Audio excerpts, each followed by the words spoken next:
radiovm.com.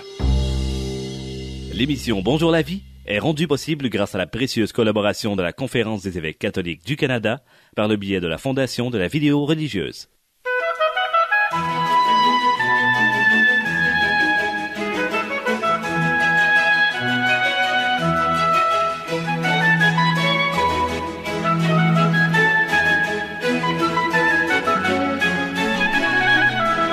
Ici Royal Saint-Arnaud.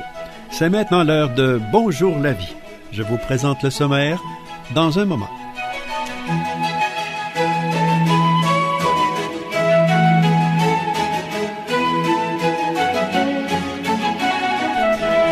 À Bonjour la vie, aujourd'hui, Alain Fauché nous parle d'une parole d'espérance.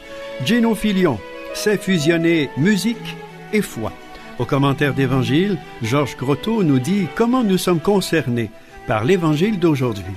À la chronique lue pour vous, un très beau texte du regretté Charles-Eugène Plourde, « Ombres et lumières de la croix ». En chanson, nous accueillons Gino Filion, Serge Fiori et en musique, William Ackerman et Gino Filion. Bienvenue à Bonjour la vie.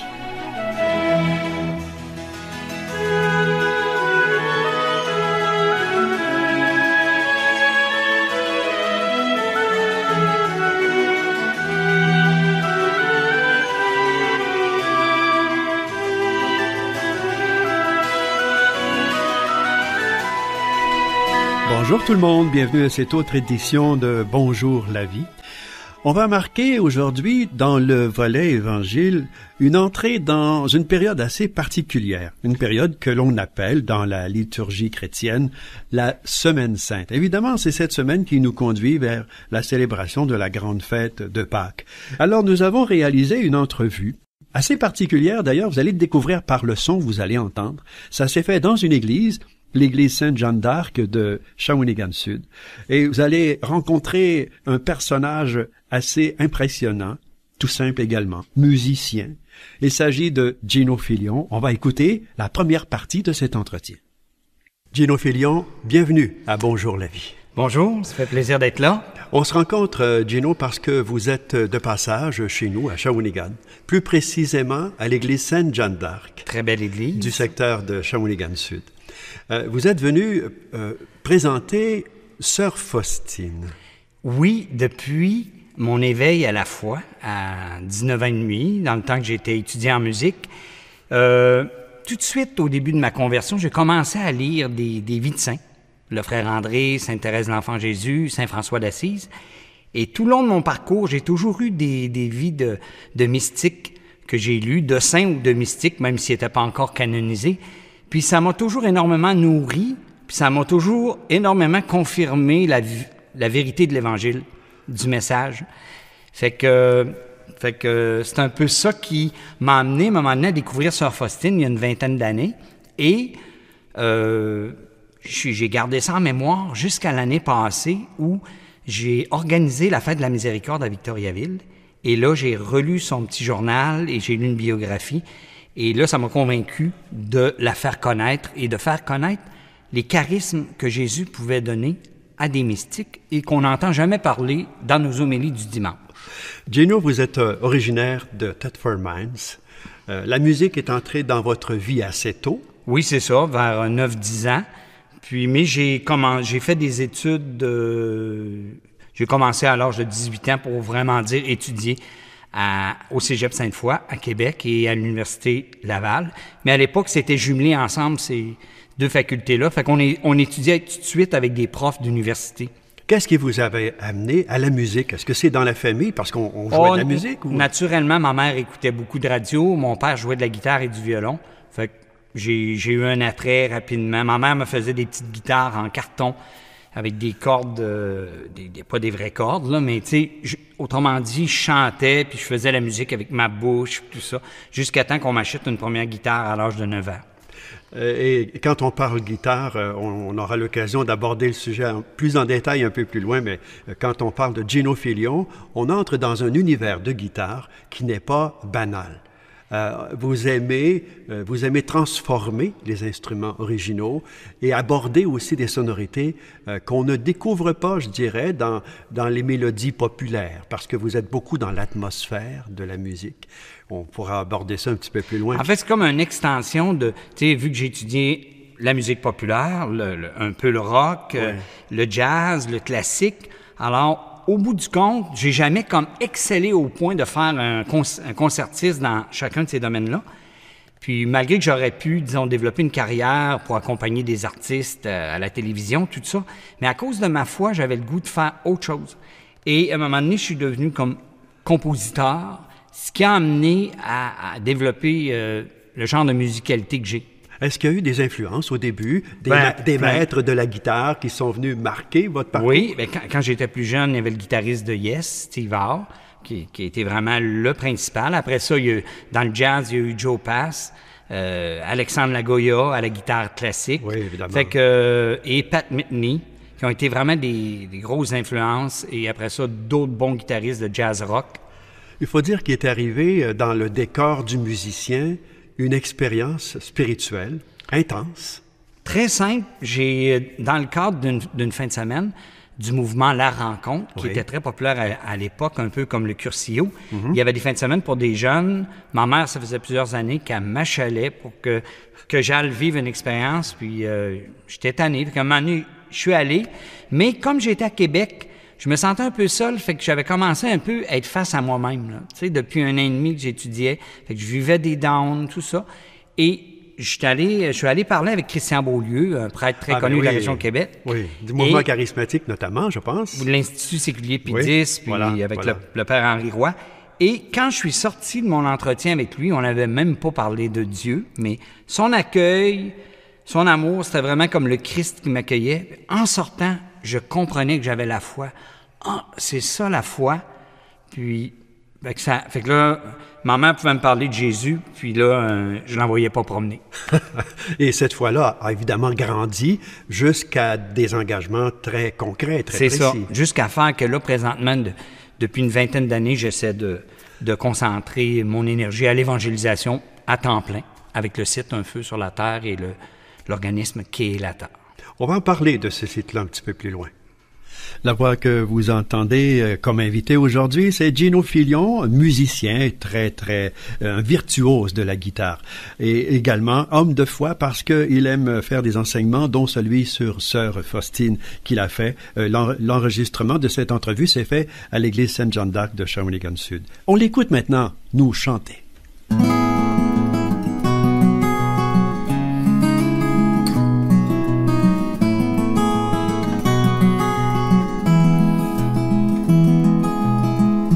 Il te semble avoir perdu du temps quand tu regardes ta vie.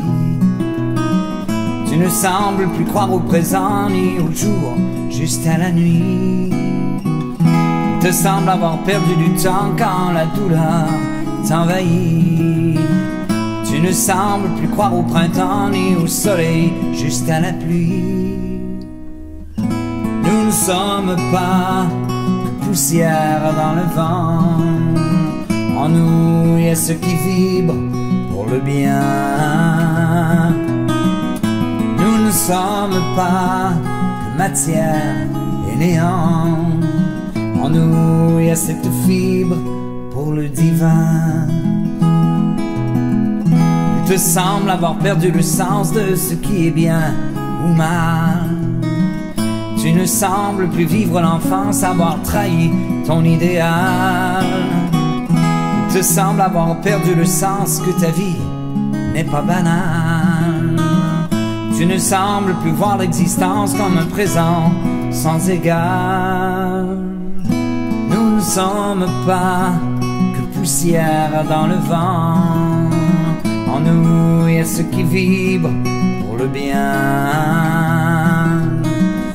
Nous ne sommes pas que matière et néant. En nous, il y a cette fibre pour le divin.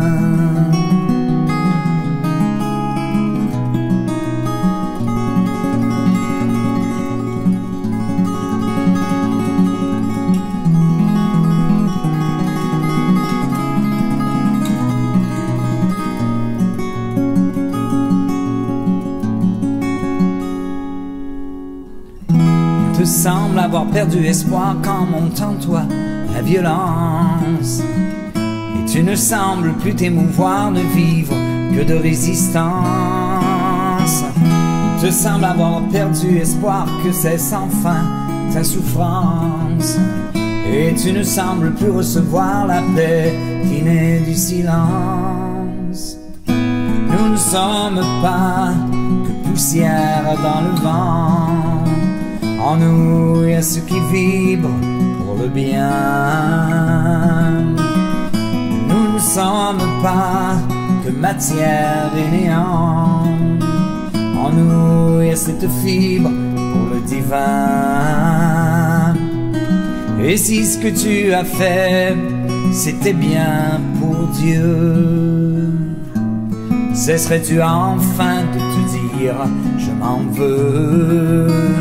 Et si ce que tu as fait, c'était sa volonté, oserais-tu enfin vouloir t'aimer? Oserais-tu enfin vouloir l'aimer?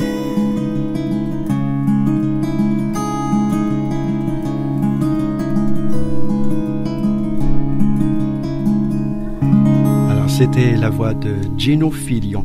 Il n'a pas de disque, il n'a pas d'album, mais vous pouvez l'entendre si vous tapez son nom sur YouTube, tout simplement, et vous allez découvrir aussi des pièces musicales remarquablement belles. Je vous rappelle, aujourd'hui à l'émission, nous vous faisons entendre des extraits d'entrevues réalisées, une entrevue réalisée avec Gino Filion. Ça s'est passé dans une église, à l'église Sainte-Jeanne d'Arc de Shawinigan-Sud. Si vous avez l'oreille fine, vous allez découvrir cet écho naturel qu'on y retrouve. Gino Filion, au moment où les gens vont entendre cet entretien qu'on a eu ensemble à l'église Sainte-Jeanne d'Arc de Shawinigan-Sud, nous sommes dans le dimanche qu'on appelle le dimanche des rameaux. Là, les gens ont toujours cette figure de ce rameau qu'ils rapportent à la maison, un rameau qui a été béni lors d'une célébration. Mais il faut savoir que dans ce même dimanche, on aborde aussi le grand texte de la Passion parce qu'on est aux portes de la Semaine Sainte.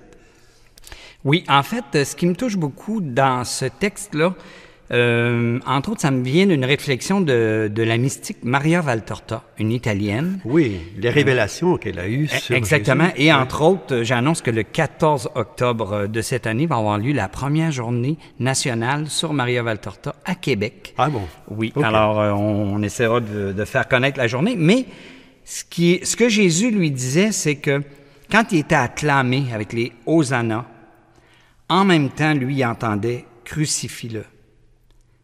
Alors, les Hosanna, là, ils se faisaient pas d'illusions. Ils savaient que ça allait durer juste un court moment, mais qu'après ça, ça serait la croix.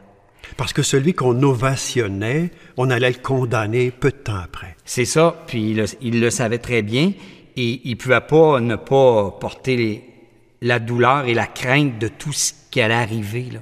C'est un peu ce qui surprend les gens de dire, bon, là, on a comme deux textes, pas contradictoires, mais l'un est la suite de l'autre, évidemment. On accueille dans le faste presque incroyable un personnage qui est quand même pas comme les autres. Et plus tard, il y a cette coupure, cette fracture qui fait qu'on le porte sur la croix. Bien, ce qui arrive, c'est que Jésus avait guéri plein de gens, avait fait plein de signes.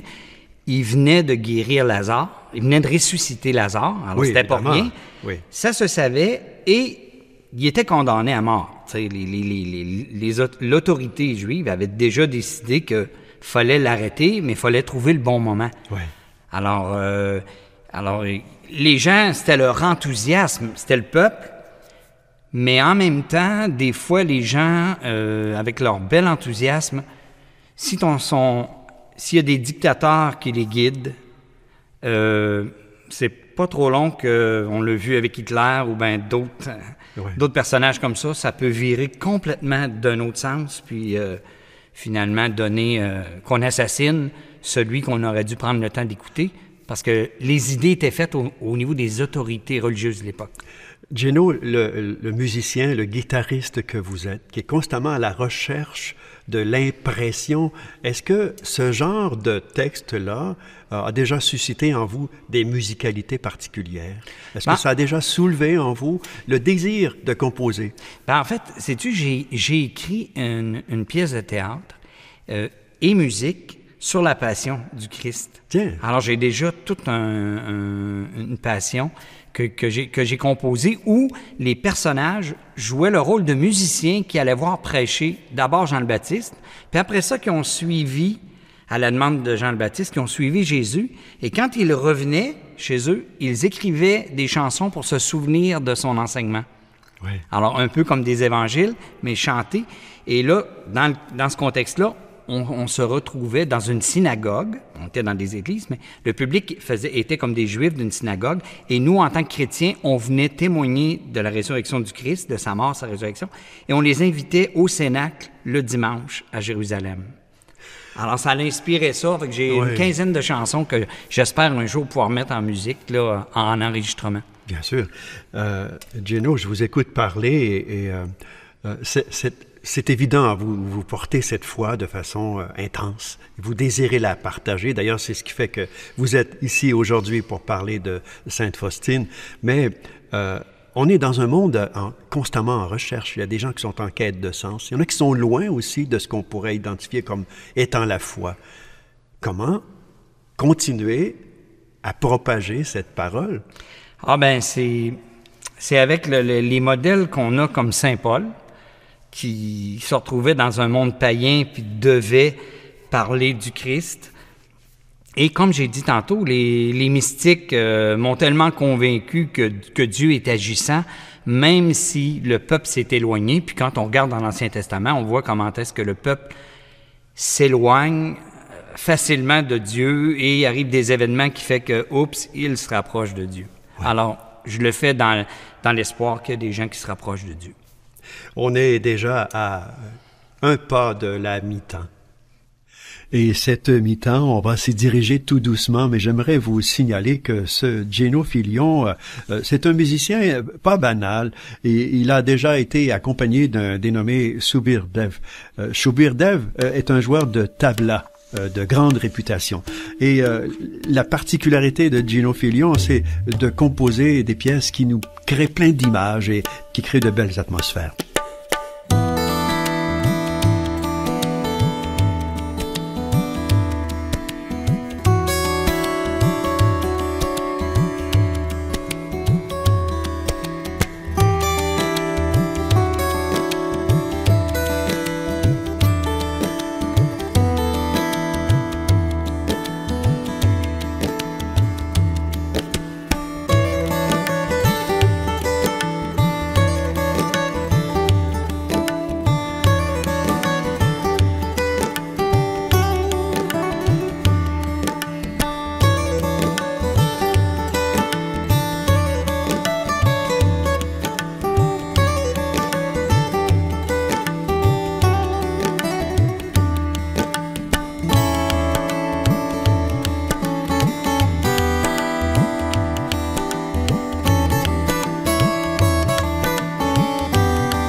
Aujourd'hui, à Bonjour la vie, nous vous faisons entendre des extraits d'une entrevue réalisée avec Gino Filion. On l'a rencontré à l'église Sainte-Jeanne d'Arc de Shawinigan-Sud. C'est pour ça que vous allez avoir cette espèce d'écho naturel à l'intérieur de l'église.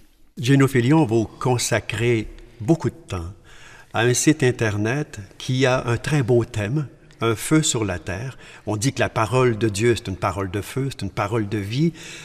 Qu'est-ce qu'on retrouve sur ce site-là? En fait, d'abord des homélies, parce que je trouve qu'au Québec, on a une très grande faiblesse au niveau de ce qu'on entend comme homélie. Pourquoi? En général. Quelle est donc cette faiblesse? C'est, je dirais, c'est un manque de recherche des prêtres d'aller à des sources qui sont vraiment vivantes. Alors, et qui et une écoute par rapport aux questions des gens qui n'ont pas la foi et d'essayer d'y répondre. Autrement dit, un peu comme l'apologie. Tu sais, là, Oui, d'accord. Oui. Alors, il y a un manque d'intelligence dans le discours. Alors, on en reste à peu près à parler de 5% et peut-être moins de la foi chrétienne.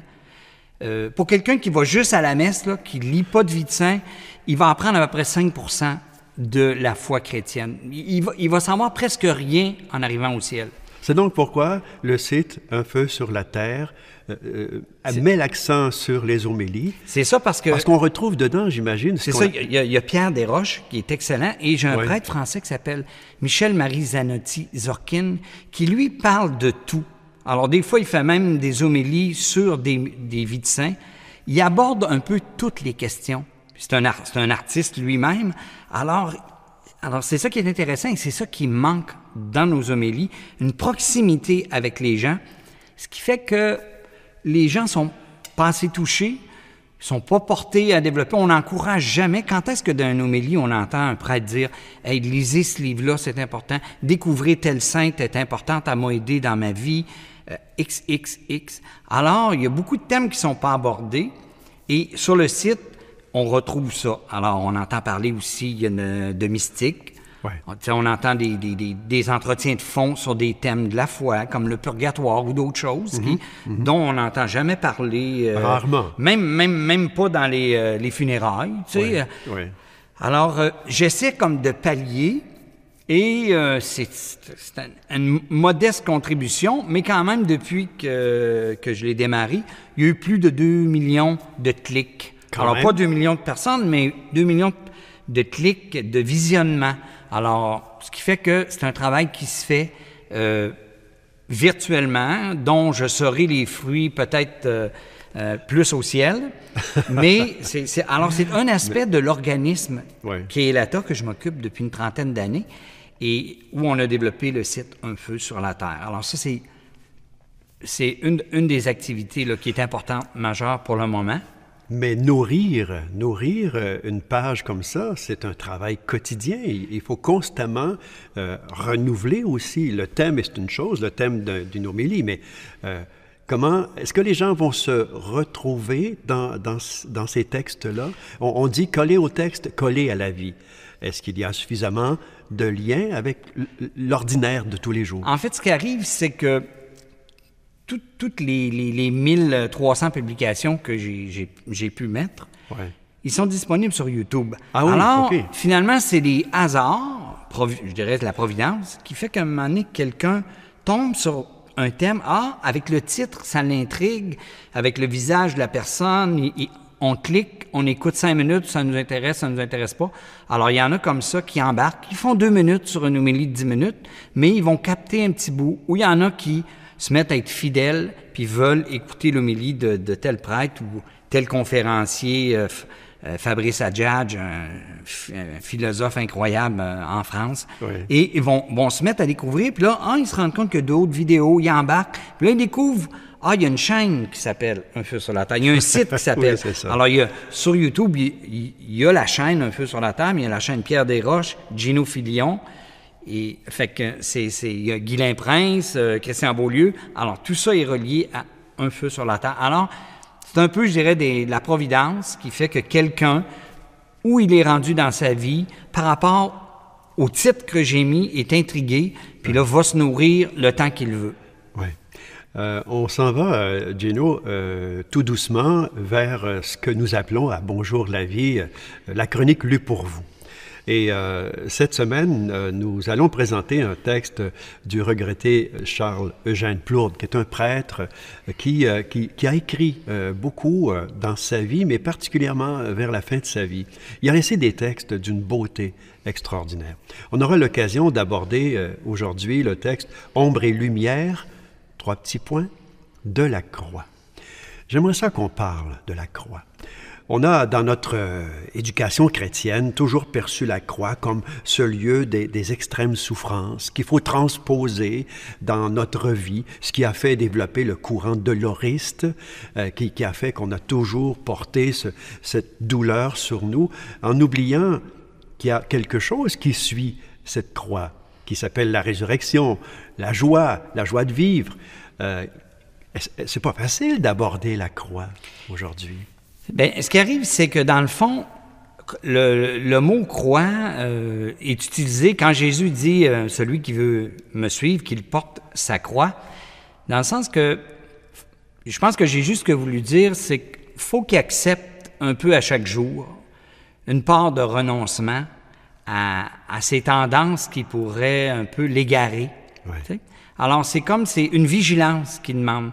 Alors, la croix peut être synonyme de souffrance aussi, de nos souffrances qu'on a dans le quotidien. À chaque jour suffit sa peine, Jésus le dit. Et peu importe qu'on soit croyant ou non, tous les êtres humains sur la terre vivent la souffrance. Oui.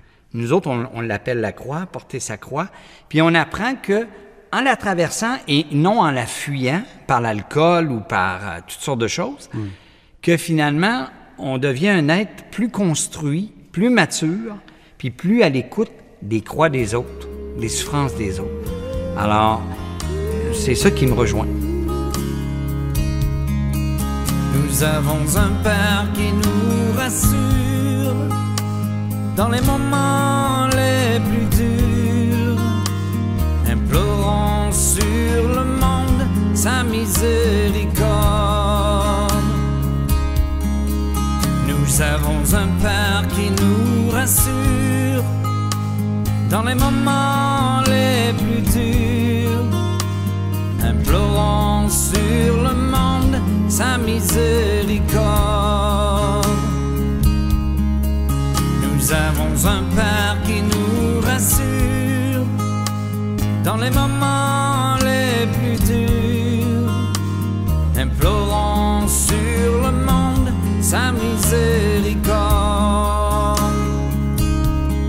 Gino, dès le début de l'entretien, j'ai mentionné que vous êtes de passage à Shawinigan, plus précisément dans cette église Sainte-Jeanne d'Arc du secteur Shawinigan-Sud, où j'ai été initié au premier degré de ma foi à l'éducation chrétienne. Et c'est intéressant de m'y retrouver.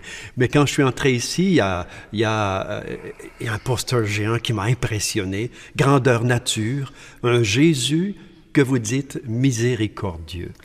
Oui, c'est ça. En fait, j'ai fait reproduire l'image à grandeur réelle d'un Jésus qui mesurait environ 6 pieds 2, un peu comme le Saint-Suaire, de la vision que Sœur Faustine a eue le 22 février 1931. Alors, elle, dans sa cellule, imaginez-vous, là, elle a vu Jésus comme ça, qui lui demande de faire peindre une image, de peindre. Il lui demande, elle, de peindre, mais elle ne sait pas peindre, là, tu sais, mais Jésus, il demande quand même. Et avec l'appellation « Jésus, j'ai confiance en toi », une petite parole très, très simple, mais il dit il va y avoir d'innombrables grâces juste à contempler cette image-là, à la méditer et à répéter « Jésus, j'ai confiance en toi ». Ce qui impressionne dans cette image, Gino, c'est cette main de Jésus près de son cœur, d'où jaillit une lumière étincelante. Exactement, les grâces. Oui. En fait, il veut donner des grâces par son sang et l'eau qui a sorti de son côté après sa mort, mais c'est un Jésus qui est ressuscité qu'on voit. Mais vraiment, il n'est plus en croix. Et qui marche vers nous. OK? Fait que c'est intéressant. Il est en mouvement. Il est en mouvement. Oui. Et il y a une main qui bénit pour rappeler que c'est un Jésus qui pardonne et qui a demandé à ses prêtres de donner le sacrement du pardon, donc d'axer leur ministère sur la miséricorde. Oui. Alors, c'est quand même ça, le point de départ d'un prêtre. Oui, un prêtre qui n'a pas la notion de la miséricorde, je dirais, c'est pas un prêtre. Tu sais, c'est un professeur, c'est un théologien, mais c'est tellement fondamental parce que la miséricorde, c'est les entrailles. C'est quelqu'un qui, comme une mère que si on touche son enfant, puis un père aussi, hein, c'est les entrailles qui nous prennent. Alors, c'est un peu l'image de Dieu qui est vraiment pris aux entrailles puis qui veut que tous soient sauvés. Gino, vous venez de mentionner concernant cette représentation de ce Jésus miséricordieux, ce Jésus qui marche vers moi. Jésus qui marche vers moi, il m'arrive dans des homélies de dire aux gens, il ne faut pas sortir Dieu de notre réalité. Il peut marcher vers moi par une personne que je n'attendais pas. C'est ça. Et ça peut être un itinérant qui va m'ouvrir le cœur à la réalité de Dieu. Et ça va peut-être m'éviter de le contourner. Exactement. Puis quand on voit la vie de Jésus, on voit que même si c'était un maître, ça veut dire que c'était quelqu'un qui possédait sa doctrine. T'sais, on peut vraiment penser que c'était un des plus grands, ou le plus grand penseur. Okay? Ouais. Et il parlait à des Grecs, il parlait à des gens qui n'avaient pas la foi. Mais malgré qu'un homme de 6 pieds, très beau, mais malgré tout ça, on pourrait se dire, pour les enfants, qu'est-ce que ça fait? Il était attirant pour les enfants. Oui. Et laissez venir à moi. Alors, en même temps qu'il y a la notion de la sagesse, en même temps, il y a la notion de « faut demeurer simple ». Et c'est ça qui a enseigné à Sœur Faustine, voilà. La simplicité de lui parler de tout spontanément. Souvent, il y a des choses que même moi, là, que je ne suis pas porté à consulter Dieu. Je me dis, bon, qu'est-ce que je fais bien pour régler tel problème, tout ça. Mais là, de plus en plus, je me dis, OK, qu'est-ce que je dois faire, Dieu? Le consulter dans tout. Oui. Alors, elle, c'est ça qu'il a fallu qu'elle apprenne. Et comment, justement, elle pouvait le voir dans toutes les circonstances de sa vie, même à travers ses sœurs qui la persécutaient, parce qu'elle n'était pas comprise, ou par sa radicalité, puis le fait qu'elle vivait des choses mystiques, puis elle vivait beaucoup de choses qu'elle devait, selon la volonté de Jésus, dire aux supérieurs, mais les supérieurs disaient, demande conseil au prêtre. Puis le prêtre, comprenant pas, il dit « demande conseil au supérieur ». Elle était ballottée, sans trop savoir c'est-tu vrai, c'est-tu pas vrai. Ouais. Puis, en plus, il y a des supérieurs qui placotaient. Alors, elle entendait parler qu'elle avait... Il paraît que vous avez des visions, tout ça, puis elle devait se défendre de ça. Puis, fait que ça l'amenait à bien des humiliations. Je pense que beaucoup de personnes dans cette situation, des saints, des gens qui ont été placés dans la situation d'être témoins d'une vision ou d'un contact particulier avec Dieu, ça entraîne des réactions de gens qui ne comprennent pas et qui ne peuvent pas saisir toute la réalité aussi de cette relation-là. C'est ça, même dans le cadre d'une communauté religieuse. Absolument. Parce qu'elle était persécutée dans sa communauté. Ça m'amène à aborder le thème de la relation avec Dieu dans la prière. On a appris nos formules. Tout le monde connaît la formule. On connaît évidemment cette prière que l'on répète à chaque célébration eucharistique. Le Notre Père, hein, on lui parle, on jase. Mais la prière a aussi des moments de silence qu'on oublie. C'est ça. Je me souviens d'un très beau passage dans les écrits de Sœur Faustine où elle priait puis elle devait dire « Oublie pas, Seigneur, un tel. » Puis là, il lui dit « T'es pas obligé de me nommer tout ce monde-là. » Tu sais, il dit... Tu sais, dans le fond, là, il connaît nos pensées avant même qu'on les ait. OK? Voilà. Alors, à un moment donné, il lui faisait comprendre, mets-toi juste en présence, puis ne te soucie pas. Puis ça, on peut faire ça n'importe où, dans le métro, dans l'auto, tu sais, en faisant notre épicerie. Donc, être à l'écoute du silence en nous et des inspirations. Ouais. Comme exemple, on pense à quelqu'un qui est décédé. Alors, pourquoi pas penser que c'est lui qui pense à nous et voilà. Non nous. Et dire, OK, merci, tu penses à moi, merci de ce que tu m'as apporté de ton vivant. Ou on voit un auto qui me fait penser à telle personne. Ah oui, il y a cet auto-là aussi. Je vais faire une petite prière pour lui. Se servir des éléments qu'on a des fois qui nous rappellent des personnes, puis offrir une petite prière. Dans son cas, elle peut offrir des petits sacrifices, des choses pour... Alors, c'est une écoute, comme tu dis, du quotidien. Oui. J'aime beaucoup parler des signes de Dieu. Ouais. Il est constamment à nous faire des signes. C'est à nous d'être attentifs pour les percevoir. Un ami prêtre, Gérard Marié, aime dire, vous savez les amis, Dieu a besoin de vous. Il a besoin de vous. Si vous n'agissez pas en son nom, il y aura pas, ça ne va pas passer. Vous êtes le canal, vous êtes la personne par qui il va passer pour accueillir l'autre. On parle beaucoup d'accueil des immigrants là, depuis un bon moment. C'est ça, il y a des choses qui ne se feront pas si on ne les fait pas. Voilà. Il faut se placer à son service. En tout cas, quand j'ai été ordonné diacre permanent, c'est ce qu'on m'a dit. Tu te places au service de l'autre. Et imaginez-vous que Sœur Faustine, Jésus lui disait, « Si tu négliges cette œuvre-là, tu devras en rendre compte à ton jugement particulier. » Parce que le fait qu'elle réponde, qu'elle se rende au bout, qu'elle fasse connaître le chapelet de la miséricorde, l'heure de la miséricorde, la fête de la miséricorde qui a lieu une semaine après Pâques, et la neuvaine de la miséricorde, tout ça, et l'image, le fait qu'elle fasse ça, ben c'était des fruits éternels, là, qu'il y a encore des gens. Alors, si elle avait dit non, puis elle avait écouté ses peurs, on n'aurait pas toute cette richesse-là. Et des images de Jésus miséricordieux, il y en a maintenant des centaines de millions, peut-être milliards dans le monde. Ben, tant mieux. On vient de traverser le grand jubilé de l'année de la miséricorde. Et ça s'est pas arrêté là parce que il y avait une date. Non. C'est ça. Ça continue. Et il continue dans le cœur de chaque personne que nous sommes. Exactement. Puis c'est nous à se donner des petits moyens, comme exemple, l'heure de la miséricorde, c'est juste à 3 heures d'avoir une pensée de la passion de Jésus. Et il y a une petite prière qui enseigne qu'on peut sauver une âme à chaque prière qu'on fait. Alors, c'est des choses simples des fois, mais le message de la confiance était très, très fort avec ce que Jésus demandait à Sœur Faustine. Gino Fillion, on est déjà rendu au terme de cet entretien. Merci d'avoir pris du temps pour venir nous jaser de ce qui vous anime. Ça m'a fait plaisir.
Eh bien voilà qui complète cette autre édition de Bonjour la vie. À la régie, Denis Martin, lycée Royal Saint-Arnaud. Bonne semaine, Sainte